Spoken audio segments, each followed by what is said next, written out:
Did the GOP debate prove that Donald Trump is, in fact, the GOP's only choice?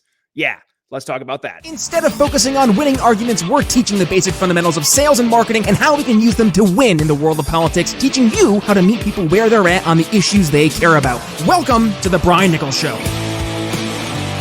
Well, hey there, folks. Brian Nichols here on The Brian Nichols Show, and thank you for joining us on, of course, another fun-filled episode. I am, as always, your humble host, joining you live from our Cardio Miracle Studios here in lovely Eastern Indiana. Cardio Miracle, you want to improve your heart health? Stay tuned. I'll talk about that later on in our episode. But for today's conversation, returning to the program, I'm sure he's got lots and lots of concerns. In fact, it may be Cody's concerns. Kenny Cody, welcome back to the Brian Nichols Show.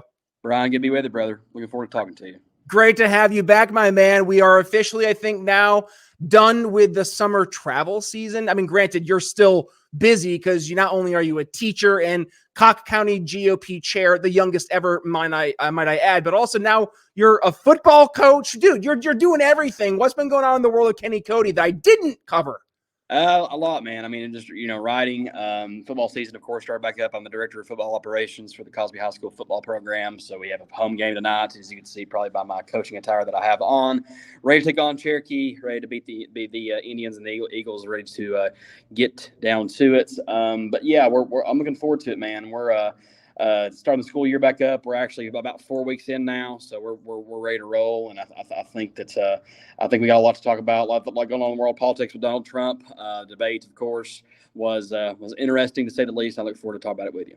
Yeah, school's back in session, which I know back when I was a youngster, I don't know, I always got that political itch, right, when it was the election season. And whenever that crisp air started, which granted today it was like 98 degrees here in Eastern Indiana, but I digress. You get that kind of excitement knowing that the political season is just around the corner. Now, in this case, it's not necessarily right around the corner because it's more local elections, state elections here this 2023 election cycle. But next year, 2024, is right around the corner. And thus, we have started the primaries. And with that, the GOP, might as well call it the little kid debate, right? Because Donald Trump, elephant in the room, pun intended. He is obviously the front runner, 40-something points ahead of the second place candidate, which I think at the moment of the most recent polls was Ron DeSantis. That may have changed, though, Kenny, after the GOP debate with one Vivek Ramaswamy doing pretty good, catching a lot of people's attention. So lots of feedback I've heard here from the debate. Before we dig into the nitty-gritty, and specifically your opinion that the GOP debate prove that the GOP has but one candidate to look at, that is Donald J. Trump. But give us a quick high level of what your kind of feedback was from the GOP debate, the highs, the lows, and some things people need to know as they take away from that debate. Well, I think some of the lows, of course. I mean, I think the establishment base is out of touch with the American people. I mean, when you're looking at Mike Pence, you're seeing, Asa Hutchinson, or Ada Hutchinson, as Trump calls them, Nikki Haley, Christie. I mean, these are the guard of old. This is the old guard that was on that debate stage. And unfortunately, with the GOP excluding people like Perry Johnson and Larry Elder from the debate stage, people who have taken on the national populist mindset and trying to appeal to GOP voters and the rules and picking and choosing which polls counted, they decided to, even on the lower tier candidates, get those establishment candidates to be all the way in there. They couldn't deny Vivek Ramaswamy. So I'm now learning to pronounce his name correctly. It reminds me when Jared Garantano was the Tennessee quarterback, and we had to learn how to pronounce his name correctly. Vivek, like Vivek. Cake. Yes, Kenny. I love that he's made that statement, because I'm sure people know who he is now. And my main takeaway from the debate was, for one, I mean, I think that DeSantis, if we're going to talk about him, I know you brought him up as the lead polling guy on the debate stage, and it was just unnoticeable, to be quite honest with you, Brian. I mean, didn't really have any standout moments. Now, I think it's decent, I guess. It's decent news that he didn't really get attacked much, and he was kind of just there and said what he needed to say. But, it's kind of, you need a big jump at this point, dude. Like, you've got to take the reins. And if you're not the number one guy on stage, whether you're getting attacked or you're not, you've got to be that front runner front runner on the base stage. Of course, we know he's 40 to 50 points behind Donald Trump, but you have to be the challenger. And it seems like that Ramaswamy being as Trumpian as he was, I felt like I was watching a Hindu younger version of Donald Trump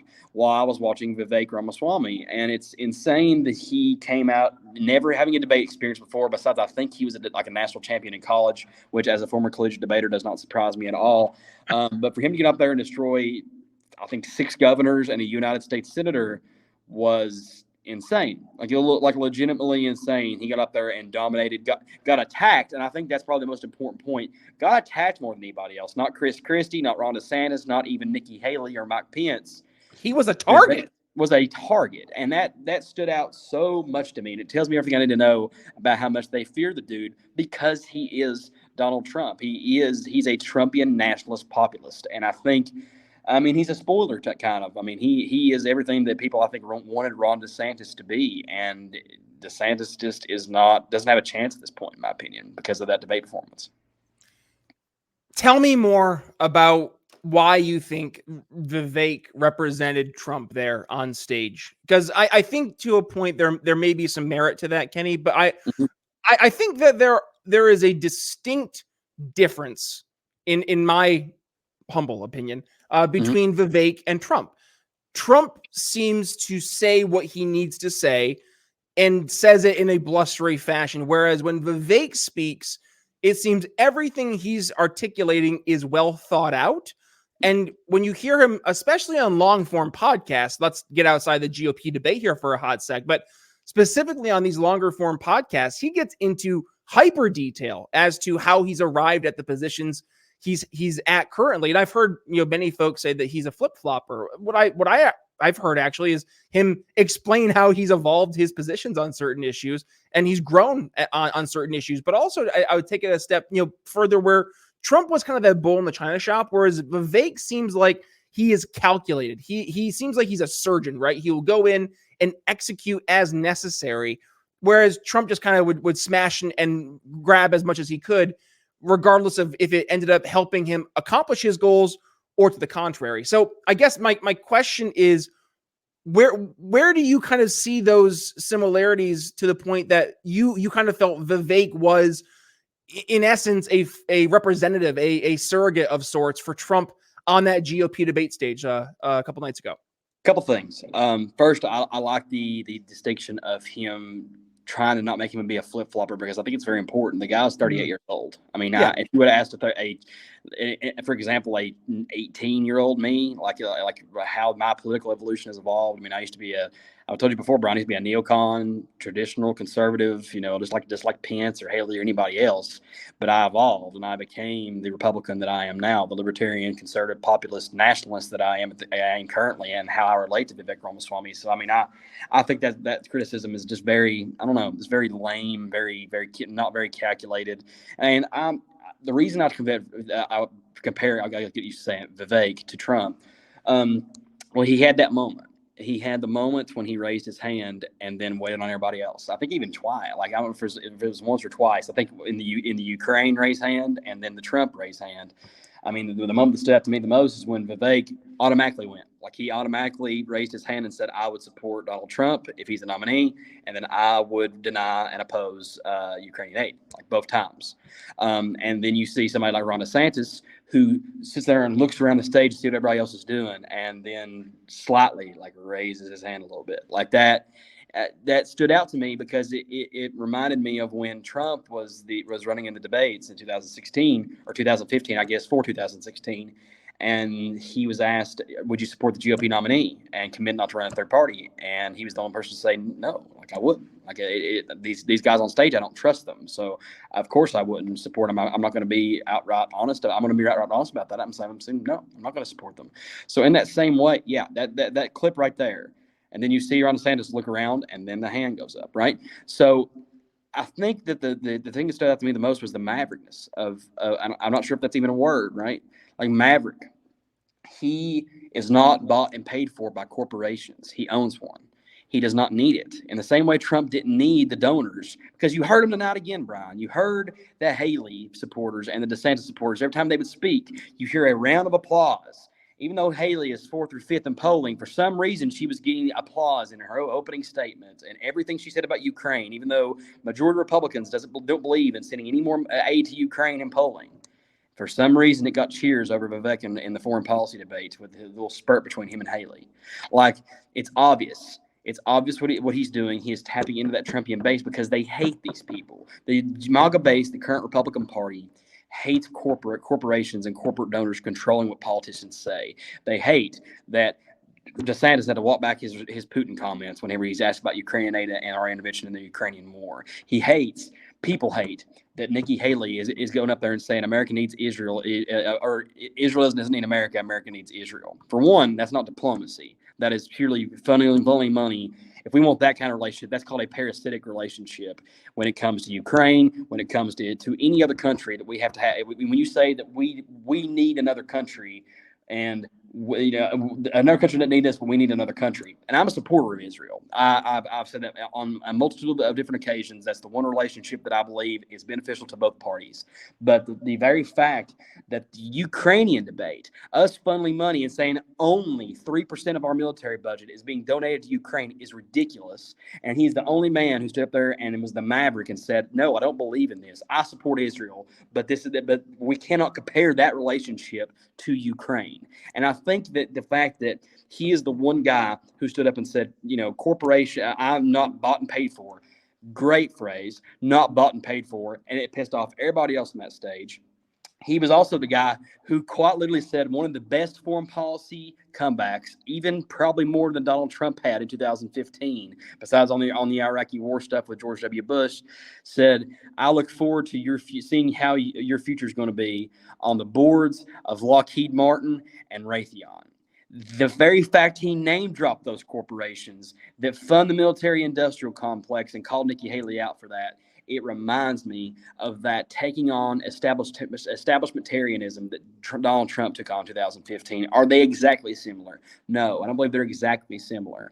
But I think that maverick-like personality, that maverick-like enigmatic personality that Vivek Ramaswamy has was it reminded me like I was watching Donald Trump again. It really did. And I think that somebody had to fill that role. If Trump was not going to attend, he had to concentrate on being arrested last night and getting the mugshot that made rounds around the world, getting all that done and returning to Twitter. I think he had bigger plans instead of attending a vice presidential debate. But we are now at a point where I think the reason that Vivek has succeeded is because of the way the current GOP base feels. They're not inspired by DeSantis. They may like him and like what he did in Florida, but that's not the way you run a campaign. You don't run on the past. You run about what you're going to do. And DeSantis cannot get past that point. Nikki Haley, Pence, Christie, and all these other politicians that were on that stage could not connect with the audience because all they were trying to run on was 1980s foreign policy, 1990 to 2000, early 2000s economic policy, and not being willing to take on the culture wars and tell them. And I love Vivek did this too. We are in a dark moment. America is not good right now. I don't know why Pence got so offended when Vivek said that, but he realizes the reason any of them are running is because we are in a dark era of American politics and we are in a dark area as a country.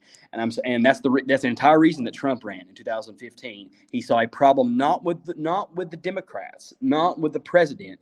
He saw a problem with the country. He saw a problem in his party, and he wanted to run and say, enough of the corporate donations, enough of the corporatist control, enough establishment control. Let's actually run on a campaign built for and by the people. And I think that Vivek is trying to tap into that. And I see it so much. And I know there's all the news reports that Vivek is a Trump plant or he's a Soros plant, whatever. I just think he was inspired by MAGA. And I think he's inspired by populism and is carrying the same fight that Donald Trump carried in 2015 over 2023, especially when Trump's not on that debate stage.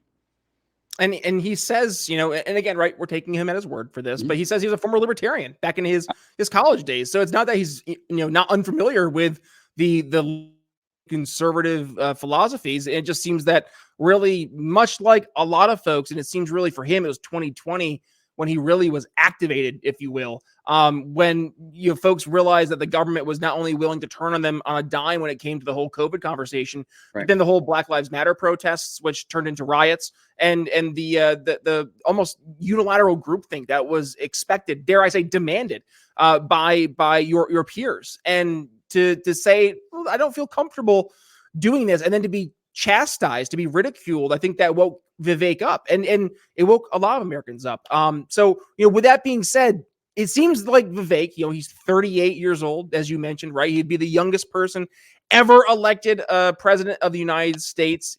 Does it look like he's going to be president this year? Probably not. Looks like Donald Trump, unless something happens behind the scenes that we are completely unaware of, it looks like Donald Trump is in fact going to be that nominee. But then I guess the question goes to, well, what's the future for Vivek, Kenny? But before we go ahead and get your answer, we got to go ahead and talk about today's sponsor, and it is our studio sponsor, Cardio Miracle. I am a huge fan of Cardio Miracle. I've been using it now for about 3 months. And folks, I got to tell you, if there is one product I've had here on the show that I can rave the most about, it's got to be Cardio Miracle. And here's just one thing that it hits home for me, why I've been taking Cardio Miracle. Now, I take it mostly before I go to the gym, before and after, before the day starts for the gym. And at the end of the day, you take it before you go to bed. It helps with nitrous oxide throughout your system, helps with your heart health. But for me personally, I like it because it helps combat heart disease. And heart disease is the number 1 leading cause of death in America. I had my grandfather pass away from a massive heart attack back when I was a kid. And with that being said, I knew how important it was for me to take care of my heart health. So what I wanted to do when I had John Hewlett, who's the CEO of Heart Health of Cardio Miracle on the program, was to learn more about how this particular product can actually help improve your heart health. And I learned so much. So I'm going to make sure I include that link to that episode. So if you want to learn more about the specifics of Cardio Miracle, you can, but it's going to help support not just better blood flow, oxygen levels, and blood pressure, but it's going to help overall better heart health. It's going to give you better sleep. My sleep has been absolutely incredible since taking Cardio Miracle, and I'm a notoriously bad sleeper. Better recovery, especially after those hard lifting days.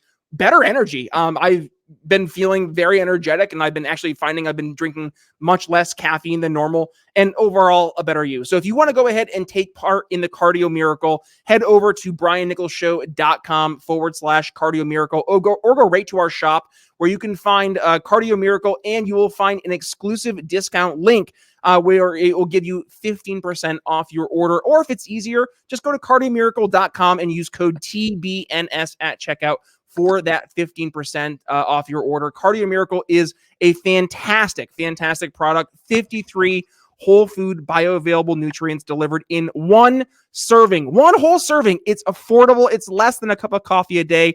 And by the way, it's backed with a 100% money back guarantee. But I promise you're not going to be asking for your money back. I've been using Cardio Miracle now for months, and I promise you it is now a staple of my my supplement regimen. So go ahead, get your order at cardiomiracle.com. Use code TBNS at checkout, or click the link here in your show notes. One more time, Cardio Miracle, formulated to support immune and heart health for a better you. All right, Kenny, let's get back to Vivek Ramaswamy, as I'm sure Trump is inevitably called him behind the scenes. What do you see for Vivek? Do you see Vivek being maybe Trump's VP pick, or one in Trump's cabinet, or dare I say 2028, right? Is this opening the door for Vivek kind of taking over this Trump MAGA 2016, 2020 movement? And I guess maybe bring it the next step forward, maybe being that coalescing figure to help bring in the disaffected libertarians or the disaffected conservatarians in the GOP. Kenny, I said a lot. What are your thoughts? Potentially. I think it matters what the next steps are. I mean, I think he definitely has a cabinet position locked down if he wants it. to be completely honest here, and this isn't a bad comment towards Vivek or his heritage, his ethnicity, or anything else like that. I find it hard to believe he'll be a VP pick solely because of his name. I mean, there's hardly any name recognition, and Ramaswamy just doesn't mesh well in terms of like you hear all these like Trump, Pence, Biden, Harris, Clinton, Kane. I mean, and then Trump, Noem, or whoever he might end up picking. It just doesn't flow very well. I mean, even like Trump, Kennedy is a little bit better if you want to talk about like RFK Jr. being a cross-party VP choice. So just it's the same thing as like the first name and the last name being on the top of the ballot or the bottom of the ballot. I just don't see that him being a pick, but I absolutely see him for a cabinet position, whether that's chief of staff or secretary of state or ambassador to India or any of those positions that's kind of been floated around with his name attached to them. I can absolutely see that, and let alone 28. Kind of ramping up depending on who he chooses as his VP, because more than likely if Trump wins the primary and then the general election, of course, the VP for the next president is more than likely going to be the GOP nominee if he wins in 2024. But I think Vivek has a very, very high chance of success in this party. I think he has realized that the national populist movement is the way the party is going to need to move going forward. I think he can tap into the potential. I mean, he has more charisma. I mean, my friend Glenn Jacobs said he's one of the most charismatic people that he has ever met. Regardless if you like him, dislike him, agree with him, support him, whatever, doesn't really matter. But he controls the room when he is there. So I think he can get the right amount of donors. He can get the right amount of grassroots organization. He can get the right amount of support behind him for a position in the future. I think it's going to be very hard and difficult to defeat Donald Trump in a primary right now, which is why I think he has kind of aligned and defended Trump in a very good way. I think to potentially set up his future. In an interview with Newsmax, Trump said, "You mean this guy's running against me?" I mean, kind of just reflecting upon, how much he has complimented Trump and saying that he's the reason that I'm, he's the best president of the 21st century. He's the reason that I'm running. He's the reason that I got involved in politics. I mean, Vivek has made comments like this. I mean, the first time he voted in a presidential election, which is one of his probably most significant criticisms, was in 2020. Yep. But I think a lot of that is because of Trump. I think a lot of that is because of him seeing that the anti-elitist, anti-deep state class of the GOP and movement in the GOP, it really is happening. And we are the anti-war party now, it seems like, at least for the most part, at least more than the Democrats at this point. We're the populist party. We're the ones who listen to the working man. We're the ones who are fighting the culture war to keep our children safe.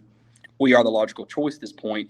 If you are a sane person wanting to get into politics and not have to kind of join this party that is embracing genital mutilation and higher taxes like that's what the Democrat Party currently is.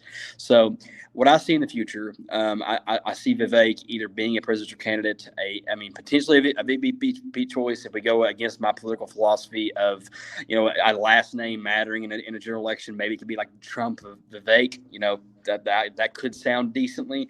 I wouldn't be just shocked if he was the VP choice. I'd be a little bit surprised that it wasn't somebody like Christie Noem. But I would suspect that Vivek has a very, very, very high likelihood of success in this party, regardless of what he decides to do. He lives in a swing state like Ohio. He could always be a senatorial nominee. He could always be a gubernatorial nominee, period. So I think he has an absolute future because I think he hits on the right issues. I think he's the best communicator probably that I've seen, like you said earlier, probably since Ronald Reagan when it comes to explaining policy positions. He's one of the best that I've ever seen. I think the GOP is done with establishment politicians. I think they're done with the old guard GOP, and I think Vivek represents the new era of the Republican Party now, and I think he has a very, very high likelihood of success in this party. All right, Kenny, time to go towards our final thoughts. I will kick things off first and foremost. As we're recording today, happy birthday, Papa Nichols. My dear old dad celebrating his birthday today. That's number one. Number two, and I guess this is more of a critique, a rant of libertarians, which I have seemingly been having more of recently. My shirt got all messed up there. Sorry about that. So really what I wanted to focus on here is when we're talking about Vivek, right?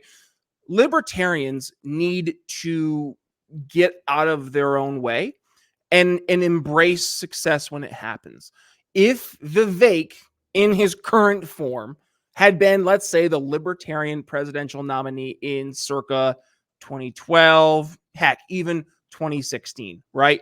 Not only would many libertarians, I would say darn near most libertarians, be okay with some of his flaws from a policy position, they would not only be okay with it, they would enthusiastically support him because, to your point, Kenny, he is easily one of the best communicators we've seen here on the political stage when it comes to articulating kind of this bridge between the MAGA Trump world, the libertarian world, and this conservatarian kind of disaffected conservative world. So there seems to be a real heating up of this Vivek approach to politics. And libertarians could learn a thing because Vivek more or less is promoting, while not a 100% libertarian philosophy, it's darn near the closest one we've heard from a GOP politician outside of what, Rand and Ron Paul.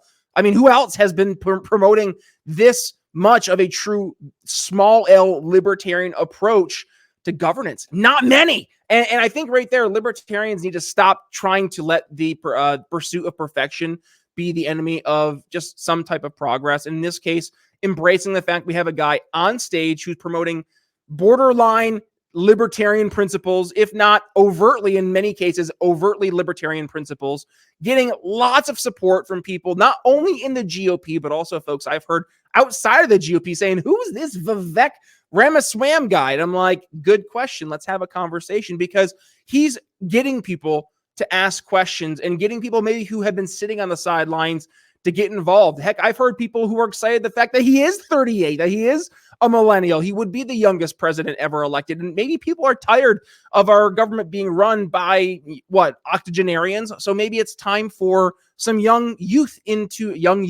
That's double right there. Some young blood into the political establishment. So that's kind of my final thoughts as we wrap things up here. Kenny, what do you have for us on your end? And also, where can folks go ahead, find more awesome content like today's article over at Town Hall? I'll promote a little bit first, then go into my final thoughts. So you can find me on @KennyCody10. I know I have a picture of Donald Trump as my profile picture because I'm standing with him after last night's booking, but that is me. I promise you, I'll turn back to my original profile picture very soon. But my final thoughts, also Muckrack is where my article archive is. You can find me on there, Muckrack Kenny Cody. My final thoughts, a little bit comment on the libertarian thing. I think that's what, Brian, what you're saying, the hesitancy to be a purist and not accept somebody's past, comments or whatever it might be, and embrace somebody that actually has ideas. I think perfect example, probably why Dave Smith's not running for the Libertarian Party nomination for president. Yep. I think the Libertarian Party has chased him off, and that's very unfortunate. I think Dave is one of the most influential libertarians that Republicans like me enjoy and would consider supporting, depending on at least supporting running for the Libertarian Party nomination. I can't promise that I would vote for him, but I would at least want the Libertarian Party to have a voice in that regard, because he is so good at what he does and is as good a communicator as anybody for the Libertarian Party has been in the last 25 plus years. But anyway, going to Vivek's future in the party, I think that there's a reason that the GOP voters have embraced this guy. Like, he came from absolutely nowhere. I had never heard of who Vivek Ramaswamy was in my life before he ran for president. And now he is sticking in my mind, as I can say right now for sure, 100% certain, if Donald Trump was not running for the presidential nomination for the GOP, I would be voting for Vivek Ramaswamy. Without a doubt in my mind, there isn't any hesitancy. That's who I would be voting for, without a doubt in my mind. And I think because if somebody like me, who is, I guess, a libertarian-ish, and I mainly identify as a nationalist populist Republican, but somebody who gets invited on a podcast like this because of the shared ideas that I share with the Libertarian Party and those I share with those who embrace the libertarian ideology, I think that the future of the party is strong, because somebody like Vivek, who is running absolutely nowhere, he is just different from the establishment, and that is exactly why he's succeeding. The old guard, the neoconservative establishment era of Republican politics is dead and gone, and it will stay that way, hopefully. It may take a while for us to fully go away. You will always have your stragglers like Haley, DeSantis, Pence, and others. And like I said, DeSantis was a great governor, but you're seeing this rejection in DeSantis' campaign, especially somebody who even tapped in a little bit to the old guard, like saying, I want to be enough of the old guard to appeal to moderate Republicans. The GOP has resoundingly said, it's not your time yet, dude. You were influenced far too much by those in the background, by the establishmentarians that want to control our party. And we decided it's not your time. Sorry. We like somebody like Vivek more.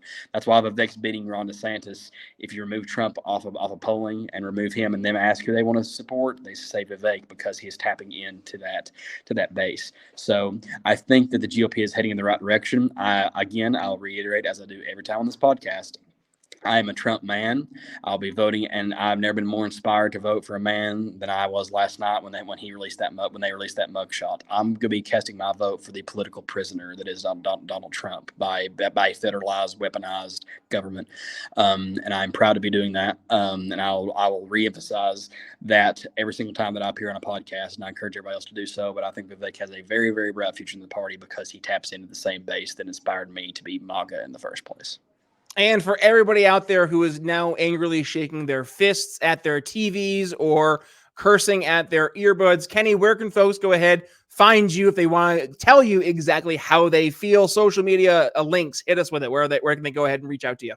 You can send your hate mail to @KennyCodyTN on Twitter, Kenny Cody on Instagram, and find me on Facebook. And you can always comment if you created a Newsmax profile or a Town Hall profile, all the stuff that I encourage you to do so, the national polls, all those websites. Give us a subscription, leave me a hate comment, and I'll blow you kisses while you're going away.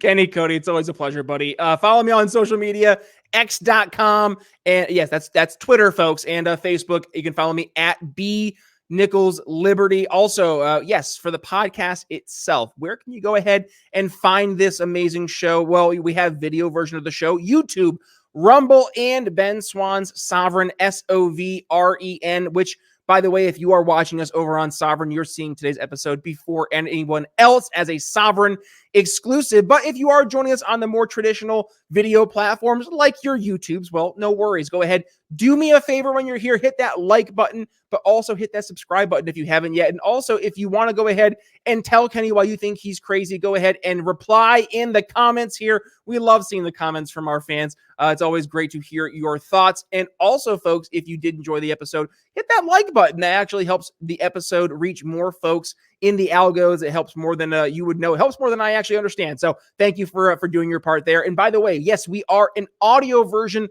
of the show as well, which is over on the podcast, Apple Podcasts, Spotify, YouTube Music, wherever it is you consume your podcast. Just hit that subscribe button.